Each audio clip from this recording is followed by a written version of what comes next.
Welcome back to the Film Cynics on CFAX 1070. Steve and Brian sitting in on a Sunday afternoon talking movies, TV, and pop culture, and we are tracking? We are trucking through. We are making up words on the show as we go on. Well, yeah, we're talking about the top 10 of 2010. Yeah, let's call it that. Each of our top fives of 2010, and so we've done 5 and half of 4. We're really flying. Yeah, we're moving at a breakneck pace. Well, let's keep the magic flowing. My number 4. What's your number 4? Toy Story 3. Oh my God. It was a fantastic film. Yes. I took my daughter to see it. I took both my daughters to see it. Of course, one was unconscious, one was not, and it was too intense for her. So, in a sense, it is a failure. It is not a Disney movie for children. No. Because children can't watch it without crying, and that's a fail. Adults can't watch this movie without crying, Steve. Yeah. So, in that sense, it is a failure. However, it is a success in that it is the 3rd installment of this incredible trilogy, ties everything up, and does a great job of just wrapping the whole series up for the people who have grown up alongside of it. See, that's who this movie's for. Like you said, it's not a movie for kids. It is a movie for people that were kids when Toy Story 1 came out, and they're old enough now to deal with it, and you've grown up with these characters. And I absolutely love this movie.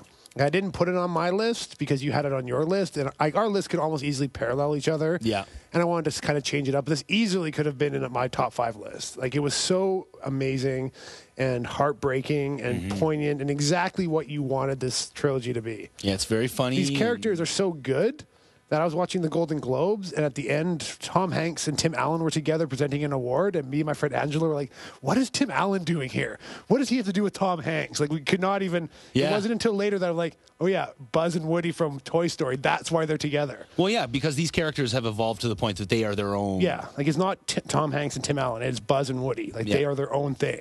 And it was really kind of embarrassing. And I'm like, oh yeah, that's probably why, you know, one of the best movies of the year, or whatever. Moving right along. Let's keep the magic happening.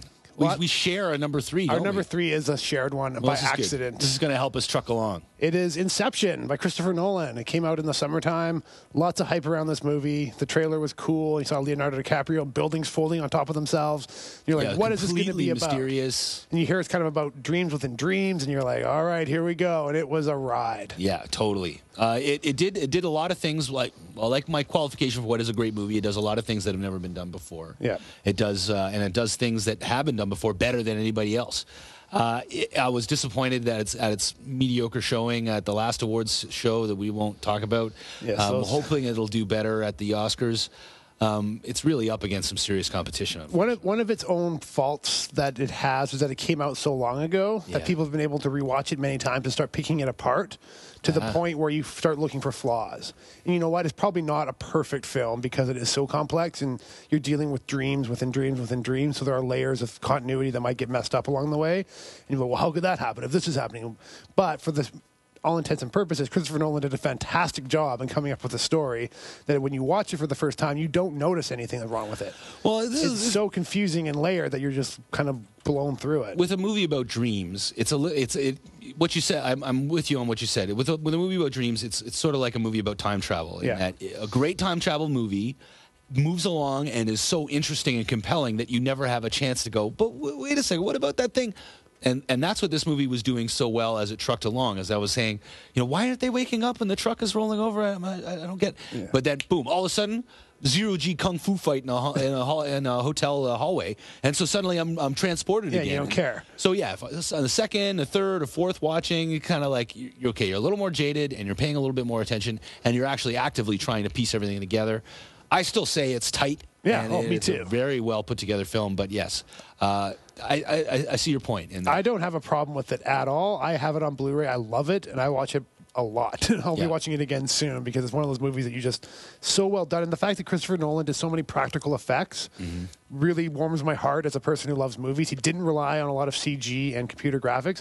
They're there, of course, like with any movie, but he did a lot of effects where he built giant hallways on wheels that they flipped upside down. Yeah, so when these guys are fighting in it, they're actually flipping upside down in this hallway. And it looks great because he actually did it. You can't replicate that digitally. I mean, I highly recommend people check out the Bluray. There's a lot of great special features there. Yeah. Excellent. Inception, number 3. Okay, what's your number 2, sir? My number 2 is 127 Hours by Danny Boyle. I have not seen it. I keep telling you, and everyone. Anyways, it's the true story of Aaron Ralston, this hiker who was in the desert. He slipped and fell down a crevasse and got a boulder crushed on his arm. How French. That was very good. I don't want to say the A word. Anyways, and a boulder pinned his arm against the wall, and in order to survive, he has to cut off his arm to escape. It's a well-known story. I'm not ruining it by telling you that. Like, everyone knows that going in, unless you've been living under a rock. Anyways, its entire movie is basically James Franco with his arm pinned to a wall for about 80 minutes of this movie, and it is so compelling. You feel for him, and when he does finally get to the act of removing his arm, it is heart-wrenching because you're going through it with him almost, because Danny Boyle is a masterful filmmaker. I cannot get over how well this movie was. Like, I loved it, absolutely loved it. Most cathartic experience I had in the theater all year. Wow. Like, I was like in tears by the end of this movie, and you shouldn't be because it's happy. Okay, I mean, I love Danny Boyle. James Franco's all right. James Franco's going to get nominated Academy Award for this. I hope he does. Might not win, but he's going to get nominated. My number 2 is kind of a special one because I managed to get it in under the wire because it really it was released in 2009 where it came from, but in North America it was released in 2010. Yes. So that's why I say it counts as a 2010 film. It is called The Girl with the Dragon Tattoo. We're going to be talking about the 3rd film in that series later on, but this is one of, I think it's one of the perfect movies in my collection. I only have a few what I consider perfect as far as it satisfies all of the criteria, what makes a great film, story, performances, photography, just everything really comes together in such a perfect melange. Yeah. Just great film. It's based on the book by the same name, although I guess the original name for it is Men Who Hate Women. Yeah, and this is pretty much what it's all about. Yes. It's very complicated. I wouldn't try to break down the entire thing, but really it's conspiracies. That's really what this is about. Yeah. But it all centers around this girl, Lisbeth Salander, who she's got some real damage. She's got some real baggage she's carrying around with her, and reasonably so. She's got a lot of stuff that's happened in her past, but she's a supercomputer hacker, and she figures all this stuff out, and she's got corporations and politicians on the run. And it's a great movie. Like, it's well worth the hype. Out of all the movies that they've made of these trilogies, this is the movie. Like, this is the best movie. Is one of the best movies of the year. It was really hard to watch. Mm-hmm. I had to go see Hot Tub Time Machine right after this because of some of the scenes in this where it was like really intense. And you needed kind of like a laugh after. You just felt awful, but it's so good. It's so moody and dark and well done. Performances are great. You know, when I'm looking at this now, actually, it's been a really good year for girl power. Yeah. With Lisbeth Salander, so Noomi Rapace, who is just incredible. Mm-hmm. And then Chloe Moretz is Hit Girl. And also Tangled, I thought was really good. That was, what's her face? Mandy Moore. Yeah. Very impressive, actually, in that I was sort of saying that we need more of this. And True Grit, sort of, too. Yeah, she was really good. Haley Stansfield was very, very good. Yeah. I'm a very big fan of hers. Yes, Girl with a Dragon Tattoo. Loved it. Great. And our number 1 movie is, again, a tie. Not really a tie, but it's the same movie. Yes. And my basis for picking, I'm going to say the name now, Scott Pilgrim versus the World, is because I saw it in the theater twice. I paid money 2 times to go see this movie. Yeah, we went the second time together. Exactly, because it was so good. It was so much fun. It was exactly what I wanted. A lot of people give you flack for picking it as number 1. I don't care. What? Who gives you flack? I've gotten flack from girls. They don't get it. Man. But anyways, Scott Pilgrim. Yeah, well, actually, our good friend Sarah, she gives us a lot. She gave us both a lot of flack. Yeah. She unleashed both barrels on us because she doesn't believe it's cool. She believes it's simulated cool.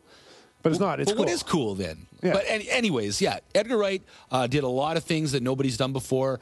He blended a lot of new elements, and what he did, what he did most of all was evoke the spirit of the comic books. Yeah, it's just so great. Friends of mine have been saying, you know, they text me and all they say is Scott Pilgrim, and I go, yeah, best film of the year, and they go like, yeah, has he written all over it? And then they get a little bit meaner, you know, like he's got your wardrobe to a T and all this stuff.